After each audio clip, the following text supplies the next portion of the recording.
Hi, I'm Sam and I'm a crew member at BALTIC, and today I'm going to be talking to you about Animalesque. It's a group show comprised of 17 international artists and it takes place on our level 4 gallery as well as on to level 5.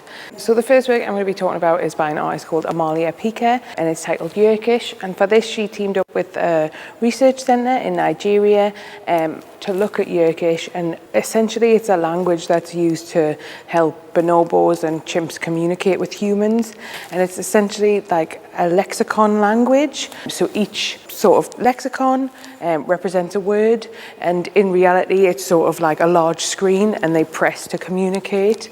And the reason this is interesting is because bonobos and chimps have been able to describe things in more detail than we thought that they could. It sort of opened up the complex ways of thinking, and these animals are a lot more intelligent than we thought they were previous. So this artist's name is Paloma Varga, and she sort of creates these intricate wood carvings. So both of the sculptures that are part of the exhibition are made out of lime wood, and both sort of occupy this strange space between humanoid, animal and monster. And she's also really interested in sort of folklore and myths, especially of sort of medieval Germany, so they sort of inform the practice as well.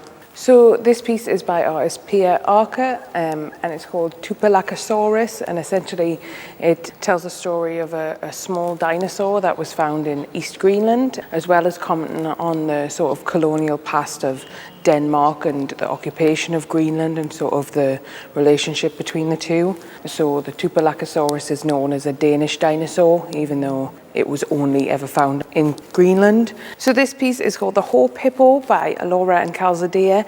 Every day a performer sits on the back of the hippo and reads a newspaper and intermittently blows a whistle, but it's not obvious why they blow the whistle. It's whenever they see something that they find upsetting or distressing, they'll blow the whistle, and when they're finished they'll rip out the page and throw it on the floor. So over time, as this exhibition continues, the piles of newspaper around this hippo will get bigger and bigger and bigger. It sort of takes this concept of the whistleblower and puts them in quite a proud position and sort of celebrates the nature of whistleblowing.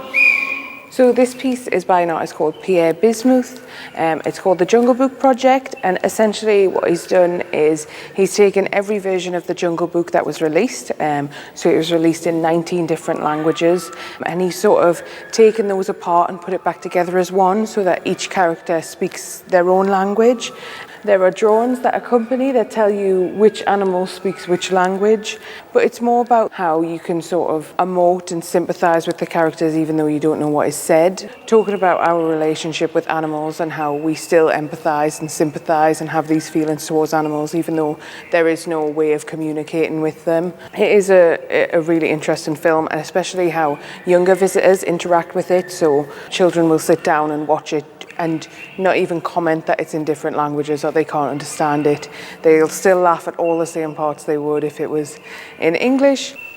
So this work is by an artist called Marcus Quartz, and it's called The Greek Coordinates, Shared Traits of the Hominini. And what that means is it's a group of humans, chimpanzees and bonobos, which are classed as the hominini, and he's worked in conjunction with a primatologist to come up with a large list of questions that can be answered the same for all three of those groups. And that's not necessarily to say that all questions are a yes, but it's just questions that can be applied to those three groups. They range from really silly, quite fun, to quite provocative and quite serious questions, sort of make you think about humans' position in the world and remind us that we are still animals that function as part of a sort of wider group. So this work is by an artist called Caston Holler, and it is called The Lover Finch, and it essentially is inspired by a tale of an ornithologist who trains birds to sing a particular song in order to earn the love of a woman, and he was inspired by this and sort of ends up teaching these birds a sort of recording of him whistling the same tune over and over again, because birds respond to what they hear when they're young and they will repeat it, and the idea that he had was that in a couple of generations time, because they breed for life, with their partners, that more and more generations will learn this song as soon as they're born, and there'll be a section around where he lives where all of the birds are singing his song, and it just sort of becomes part of nature. So again, a theme that sort of binds a lot of pieces in this show. They're not just about animals, they're about humans' relationship with animals and how we communicate with animals and how we can have this shared language, and it is a really interesting one.